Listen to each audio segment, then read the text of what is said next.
जो ये मुकाबला होने वाला है भारत और पाकिस्तान का, कितने जो आप सब वहां मौजूद हैं स्टूडियो में मानते हैं कि Bharat they start as favourites in this match?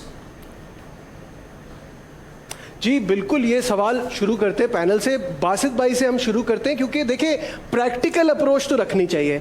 वो डिफेंडिंग चैंपियन है, 2 साल में कोई सीरीज T20 के हारे नहीं है, लेकिन हमारी टीम में भी वो स्पार्क है, वो जैसे आपने शुरू में कहा अनप्रिडिक्टेबिलिटी। बासित भाई आप बताइए। प्रीति ने सवाल ही इतना ज़बरदस्त करा है कि दुनिया में जितने भी लोग हैं उन्हें यही पता है कि इंडिया फेवरेट है। 5 साल का बच्चा भी होगा तो वो भी यही बोलेगा कि इंडिया फेवरेट है, क्योंकि इंडिया जो क्रिकेट खेल रहा है वो बहुत बड़ी टॉप क्लास खेल रहा है। लेकिन मैंने लाइफ में पहली दफ़ा पिछले 10 सालों में इंडिया टीम को, इंडिया के जर्नलिस्ट को प्रेशर में देखा है एक उस्मान तारिक से। अभी तो मैच शुरू भी नहीं हुआ, उस्मान तारिक की बात हो रही है, बगैर खेले वो इतना मशहूर हो गया है, बहुत बड़ी बात है। Kamran, what is your take on this? देखिए प्रेशर तो होता ही है, पाकिस्तान इंडिया का मैच और स्टार बनने का मौका होता है, और नो डाउट इसमें इंडिया फेवरेट ही है। हम खुद तारीफ़ कर रहे हैं, जैसे बासित भाई ने कहा 2 साल से कोई सीरीज़ नहीं आ रहे और कमाल की क्रिकेट खेल रहे हैं मॉडर्न डे की, और सारे के सारे मैच विनर है। लेकिन प्रीति ने इंट्रो में बताया था ऑन द डे हो तो फिर पाकिस्तान टीम किसी को भी हरा सकती, इतनी एबिलिटी पाकिस्तान टीम में है, ऐसे मैच विनर है। उस्मान तारिक का नो डाउट हम देख रहे हैं, 1 हफ्ते से बड़ा प्रेशर डेवलप हुआ है, बैटर्स पे ठीक ठाक प्रेशर होगा, उसको देख के खेलना पड़ेगा। बिल्कुल, शोएब मलिक की तरफ बढ़ेंगे तो प्रीति, हम अपने यहाँ कहते हैं बड़े नशेबो फराज देखे, यानी बड़े अप्स एंड डाउन्स जिंदगी में देखे शोएब मलिक ने ऐसे मैचेस में। तो शोएब भाई इस टीम को कैसा देखते हैं?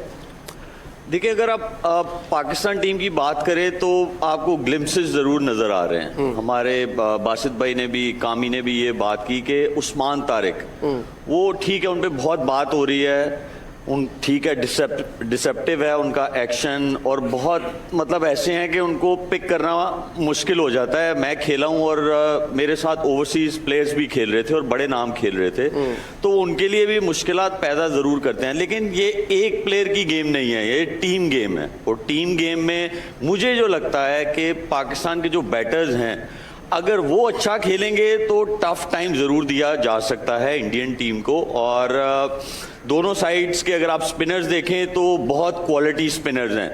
अगर जब कंपैरिजन होता है, मेरे ख्याल में इंडिया को फेवरेट इसलिए बोला जाता है क्योंकि उनकी जो बैटिंग लाइनअप है वो ऐसी है कि कंडीशंस टफ भी हो जाएं, क्वालिटी बॉलर्स ऑपरेट भी कर रहे हो, they know how to play. और वो है स्ट्राइक रोटेशन। उनके जितने बैटर्स हैं ठीक है, वो बहुत स्ट्रोक मेकर्स हैं, लेकिन उनको स्ट्राइक रोटेट करना आता है। अगर हम पाकिस्तान बैटर्स की बात करें तो वहाँ थोड़ा सा टफ है उनके लिए जब क्वालिटी स्पिनर्स उनके सामने आ जाएं, और इंडिया के पास वो स्पिनर्स हैं जिसकी वजह से ना वो थोड़ा सा मसला आ रहा है। आप फील्डिंग की बात करें, पाकिस्तान फील्डिंग बहुत अच्छी कर रहा है, बॉलिंग की बात करें, पाकिस्तान के पास बॉलिंग है, बैटिंग एक ऐसा डिपार्टमेंट है जहाँ पे जो है इस वजह से इंडिया को फेवरेट बोला जाता है। ठीक है, ठीक है नजीब, बहुत ऑनेस्ट रिप्लाई आया है आपके स्टूडियो से। हमने देखा है कि बहुत ऑनेस्ट रिप्लाई आया है, आप सब मानते हैं कि इंडिया स्टार्ट एज फेवरेट्स। जी, मैं एक बार कपिल पाजी से यहाँ पर एक सवाल ले लेती हूँ, क्योंकि पाजी हमेशा जो है ना सीनियर होने के नाते एक वर्ड ऑफ कॉशन हमेशा हम सबको देते हैं। पाजी, जब आप एक फेवरेट्स के टैग के साथ शुरुआत करते हैं किसी भी मुकाबले की, वो क्या एडेड प्रेशर देता है या कॉन्फिडेंस को बूस्ट करता है? आई थिंक दोनों आप कैसे ले सकते हैं, दोनों चीज़ें आती हैं। लेकिन T20 के जब क्रिकेट होता है ना, आपने ऑलमोस्ट नेपाल ने इंग्लैंड को हरा दिया ऑलमोस्ट, और जिम्बाब्वे ने ऑस्ट्रेलिया को हरा दिया, तो इसलिए इस क्रिकेट में आप कह सकते हैं फेवरेट है। लेकिन उस दिन कौन सी टीम बेहतर खेलती है, किसके नर्व्स बेहतर है, वो टीम जीतने के ज़्यादा चांसेस है। यही अगर 5 दिन का मैच हो या 50 ओवर का मैच हो तो हम थोड़ा और कॉन्फिडेंस से बोल सकते हैं ये टीम बहुत बेहतर है। नंबर 8 टीम भी नंबर 1 टीम को किसी ना किसी दिन आके आराम से हरा सकती है। नजीब, आप सवाल पूछना चाह रहे थे? प्रीति, जो मेरा सवाल था ना यहाँ से, जी मेरा सवाल ये था आपके पैनल से कि हिस्टोरिकली हम देखते हैं कि Pakistan fast bowlers and your batters वो मुकाबला होता है। इस बार हम बिल्कुल डिफरेंट अप्रोच के साथ आ रहे हैं, it is our spin versus your spin, और उसमें उस्मान तारिक का एक अलग ही तड़का लगा हुआ है। इसको कैसा देखता है आपका पैनल? हाँ, बहुत अच्छा है। देखिए, होना चाहिए, थोड़ा सा अलग नॉवेल्टी आती है तो मैच में मज़ा आता है। और ये अच्छा है कि एटलीस्ट पाकिस्तान इस माइंडसेट से आया कि हमारे पास आज पहली बार अगर पिछले 40 साल की क्रिकेट करें, वो अपने स्पिनर के ऊपर ज़्यादा डिपेंडेंट नजर डिपेंडेंट आ रहे हैं, जी, और जी। फास्ट बॉलर के लिए ये थोड़ा सा अलग सा महसूस हुआ। तो निखिल, क्या ये मुकाबला Pakistan spin versus India spin है, या फिर अभी भी मुकाबला वही है, Indian batsman versus Pakistani bowlers? देखिए, पाकिस्तानी बॉलर्स तो इसमें कोई दो राय नहीं, क्योंकि 120 गेंदों के इस फॉर्मेट में रन तो बनाने पड़ेंगे। और अच्छी बात यह है कि इतने सालों के बाद, जैसे पाजी भी कह रहे हैं ना, कि कम से कम ये नजर आ रहा है कि आप सिर्फ एक तरीके से नहीं चल रहे कि हम फास्ट बॉलर से ना सारी विकेटें ले लेंगे। आपने कंडीशंस को मद्देनजर रख के आपने अपनी टीम का चयन किया है, उसके बाद आप अपनी बेस्ट 11 खिलाने को देख रहे हैं, जो कंडीशंस हैं वो डिक्टेट कर रहे हैं। तो मेरे को लगता है थॉट प्रोसेस के साथ वो टीम उतर रही है। और जी हाँ, सब उस्मान तारिक की बात कर रहे हैं, लेकिन उसके साथ साथ जो बाकी के गेंदबाज हैं वो साथ में उनको भी अच्छी बॉलिंग करनी पड़ेगी, वो प्रेशर बनाने के लिए। फर्क क्या है, जब भारतीय स्पिनर्स की आप तुलना करते हैं, अक्सर के साथ वरुण डालते हैं, वरुण के साथ कुलदीप डालेंगे, तो वो प्रेशर वो जो है वो बनता चला जाता है। फिर ऑफ कोर्स वो प्रेशर और माउंट करने के लिए आपके पास जसप्रीत बुमराह भी रहता है। सो आपके प्रमुख गेंदबाज के साथ और कौन सा बॉलर साथ में डाल रहा हो, वो प्रेशर और बना के रखता है। अतुल, देखिए, मुझे लगता है जैसे बिल्कुल सही कहा बासित ने कि उस्मान तारिक की बात हो रही है और कप्तान ने भी बोल दिया मेरा ट्रम्प कार्ड है। तो मुझे लगता है कि ये जो नैरेटिव है, ये तरीका जो है ना, पाकिस्तान को आड़े हाथों आया है, क्योंकि जब उन्होंने किसी प्लेयर को बिल्डअप किया है, वो बेचारे प्लेयर की जो ग्रोथ के लिए डेट्रीमेंटल रहा है और प्रेशर अलग आता है। शाहीन शाह अफरीदी को उन्होंने नेक्स्ट वसीम अकरम बनाया था, वो उसके ऊपर वो ऐसा फोकस आया, और फिर बाबर आजम को जो उन्होंने ग्रेट प्लेयर बनाया। तो ये एक मैं दिक्कत पाकिस्तान की क्या रही है कि एक ग्रेट प्लेयर उनका डेवलप नहीं हुआ जो कि साथ में टीम लेके चले, और जो जैसे ही बड़े प्लेयर को बिल्डअप करते हैं, और करना ज़रूरी भी है, क्योंकि जब इंडिया के साथ मैच खेलते हैं आपको अगर अपने प्लेयर्स को नहीं बढ़ाएंगे, पर वो सोचना चाहिए कि वो प्लेयर इंडिया के खिलाफ ऐसा फोकस पे आ रहा है, और उसके खराब मैच के बाद उसका एकदम से उसकी जो डिफ्लेक्ट हो जाता है कॉन्फिडेंस भी। तो आई थिंक थोड़ा सा सोचना चाहिए कि अभी इतनी प्रूवन एंटिटी नहीं है, और अगर 1-2 मैचेस जिताएगा तब धीरे धीरे ग्रोथ देखिए। अभी वो 30+ है, तो आई थिंक उसका मैक्सिमम यूज़ करें और उस पर प्रेशर ना डालें। यूनिक बॉलर है और उसको यूनिक ही रहने दें, उसको एकदम फोकस में लेके आएंगे तो वो कहते हैं ना कि नाम बड़े दर्शन छोटे हो जाते हैं कई बार। नहीं, मेरे ख्याल से अतुल आपने बहुत एक वैलिड पॉइंट रेज किया यहाँ पे। शोएब, मैं आपसे पूछना चाहती हूँ, बतौर कैप्टन, जब आपके पास ऐसा एक तुर्क का इक्का आता है, ट्रम्प कार्ड कह रहे हैं सलमान अली आगा आपके बॉलर को, और इतना बिल्डअप किया जा रहा है, आप सब भी उनकी जमकर तारीफ कर रहे हैं, तो क्या एक भारत पाकिस्तान के मुकाबले से पहले उन पर एडेड प्रेशर नहीं होगा इस बात का कि अब सबकी निगाहें उन पर टिकी हुई हैं और सामने है भारत के बल्लेबाज जो बहुत स्ट्रांग माने जाते हैं अपनी बैटिंग में? देखिए, प्रेशर तो ज़रूर होगा उन पे, और इट्स हिज फर्स्ट टाइम कि he is going to face Indian team, तो वो भी प्रेशर है। फिर आप देखें कि उस्मान तारिक के बारे में हर जगह से आवाज़ आ रही है, हर बंदा जो है उनकी बात कर रहा है, तो वो प्रेशर ज़रूर होगा। But I have dealt with him, तो वो he is a very confident गाय, और मुझे लगता है कि वो प्रेशर को अच्छे से डील कर लेंगे। अब अगर आप सलमान अली आगा की बात करें, ठीक है, वो एक मेन बॉलर है, उनको जहाँ उनकी यूटिलाइजेशन जो 4 ओवर्स की है, वो मुझे लगता है ऐसे करनी चाहिए कि जहां 2 सेट होने लगे बैटर्स, तो उनका वहां पे ओवर ज़रूर जो है वो करवाना चाहिए, क्योंकि विकेट नहीं लेंगे, टारगेट आपके कंट्रोल से बाहर जाएगा, वो मुश्किल हो जाएगा। तो जब आपके पास ऐसा बॉलर हो, कोशिश ये करनी चाहिए कि जो बेस्ट ऑफ द बेस्ट है वो बेस्ट ऑफ द बेस्ट के अगेंस्ट ही ऑपरेट करे। तो ये उनको रीड करनी पड़ेगी, सिचुएशन क्या आती है मैच में। फायदा उनका तभी होगा उस्मान तारिक का कि जब दूसरी साइड से कोई बैटर सेट हो रहा है, तब उनको ब्रेक थ्रू के लिए लाया जाए। जो नहीं, पर शोएब से पूछना चाहूंगा प्रीति, क्योंकि उन्होंने जो बोला ना कि उसकी हाइप इतनी क्रिएट कर रहे हैं कि उस पर प्रेशर आएगा, हम नहीं कर रहे, वहां से ज्यादा आ रहा है। एक्शन के ऊपर बात हो रही है, उसकी यूनिक स्टाइल पे बात हो रही है, उसके रुकने पे बात हो रही है। हमारे लिए तो वो लाइक एनी अदर स्पिनर था, उसकी हाइप तो अक्रॉस द बॉर्डर ज्यादा क्रिएट हुई। तो ये अच्छी बात है आप लोगों के लिए या बुरी बात है? नहीं, शोएब से पूछना चाह रहा हूँ कि आपका बेस्ट है कौन? अच्छी बात है, अगर बेस्ट ऑफ द बेस्ट होगा, आपके हिसाब से आपका बेस्ट कौन है, आप बताइए।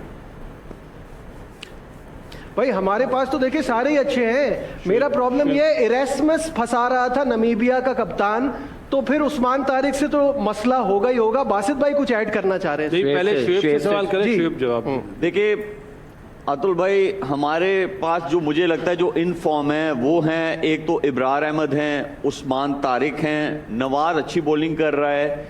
फिर आप अगर साइम अयूब की बात करें, ठीक है वो एज अ बैटर खेलता है, लेकिन ये ऐसे स्पिनर्स हैं, शादाब जो है, ये ऐसे स्पिनर्स हैं कि ये मुश्किल टाइम दे सकते हैं। सिर्फ ये है कि जो अर्ली स्ट्राइक है, जो नए बॉल से है, वहाँ से आनी बहुत ज़रूरी है, ताकि मोमेंटम नहीं जाना चाहिए बैटर्स का इनकी तरफ। जब ये नए बैटर्स को बॉल करेंगे, पाकिस्तान इंडिया का मैच आपको भी पता है बहुत प्रेशर वाला मैच होता है, तो जब अगर कोई सेट बैटर्स जाएगा इन स्पिनर्स के अगेंस्ट, तो वो मुश्किलात ज़रूर होंगी।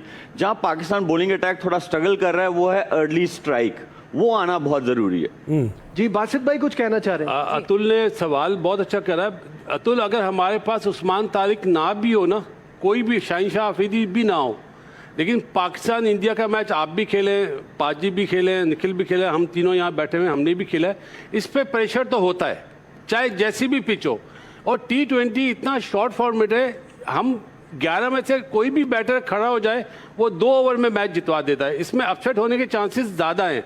जैसे कपिल पाजी ने कहा, टेस्ट मैच हो या ODI हो तो समझ में आता है, और T20 में अगर आपने एक गलती करी, चाहे एक कैच छोड़ा, एक रन आउट छोड़ा, या एक बैड शॉट मार के आप आउट होते हैं, तो टीम फिर क्रॉस कर जाती है। तो बहुत ही मतलब दुनिया में मशहूर इसलिए है कि T20 के टाइम कम है, लेकिन इसमें अपसेट होने के चांसेस ज़्यादा हैं। आपकी टीम बहुत बड़ी है, आपके पास मैच चेंजर बहुत हैं, लेकिन पाकिस्तान में साहबजादा जिस तरह अभी 2 मैच खेला है, नेवर नो कि वो अच्छा परफॉर्म कर दे, नीचे से शादाब अच्छा परफॉर्म कर दे, एक बैटर मैच जितवा सकता है बैटिंग करते हुए, और एक बॉलर एक ओवर में 2 आउट करके मैच जितवा सकता है। ये है T20 अच्छी बात। शुरू में जैसे कपिल सर ने बात की है ना, कपिल सर कुछ कहना चाह रहे हैं? जी अच्छी बात क्या है पाकिस्तान के टीम के लिए, ये वैसी पिचेस पे खेल रहे हैं जहां पर स्पिनर को थोड़ी बहुत हेल्प मिल रही है, तो इसलिए आप कंट्रोल नहीं कर पाते।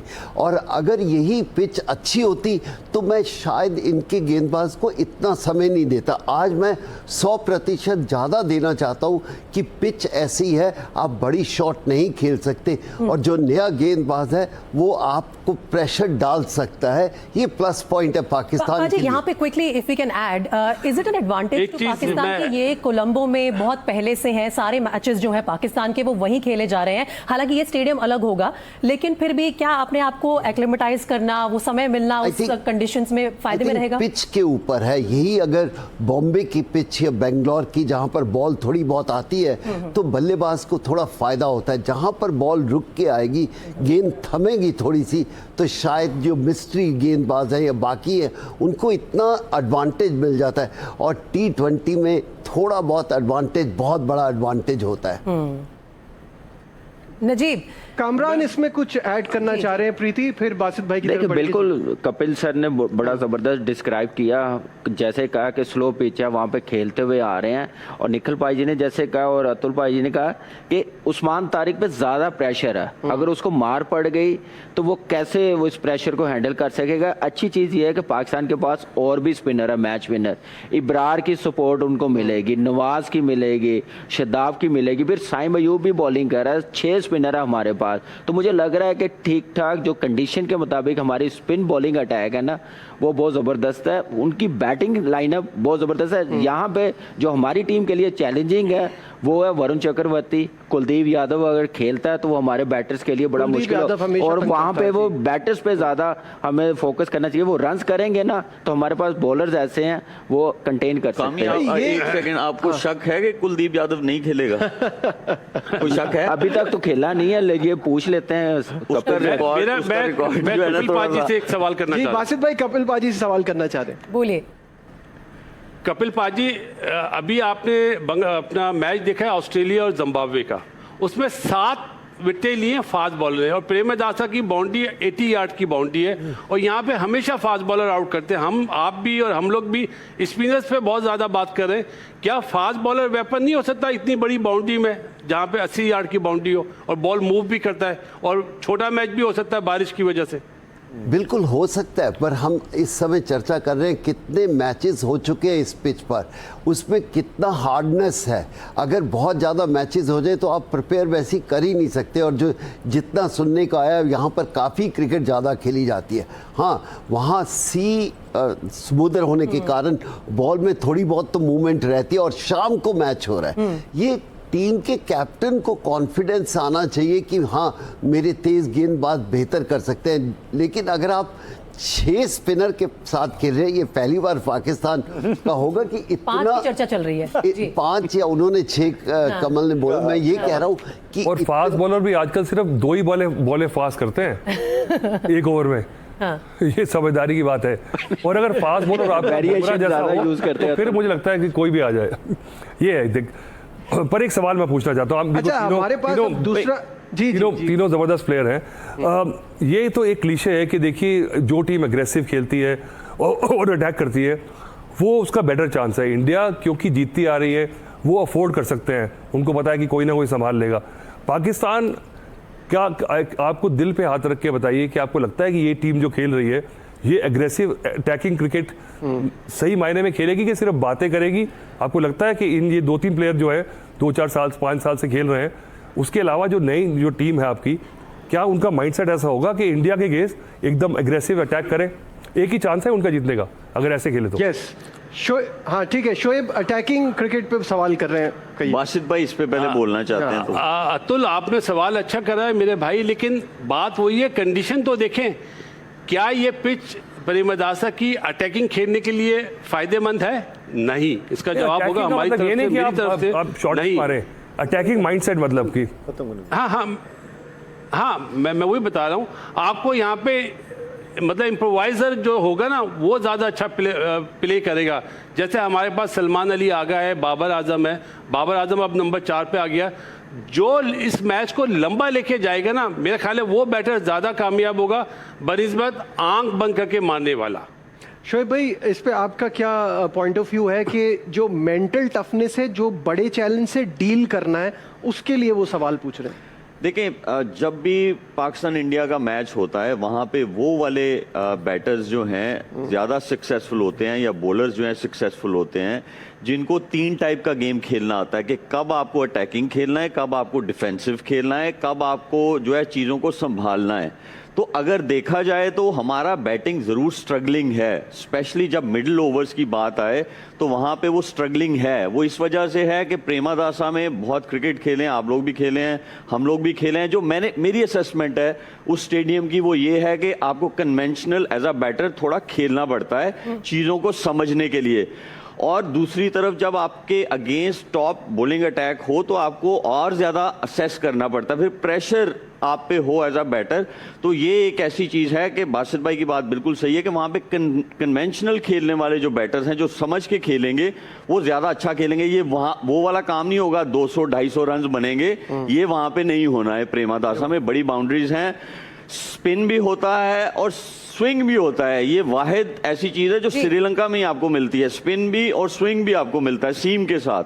तो ये इतना आसान नहीं होगा। यहाँ पे आपको अगर रन्स लंबे बनाने हैं, जो भी जिसको थोड़ी समझ आ जाए, जिस बैटर को भी, उसकी कोशिश ये होनी चाहिए कि अगर बीच में कोई क्वाइट ओवर 1-2 खेलने पड़ गए, वो खेल जाओ आप, फिर आपके ज़्यादा चांसेस है कि आप अच्छा टारगेट लगा भी सकते हो और उसे अचीव भी कर सकते हो।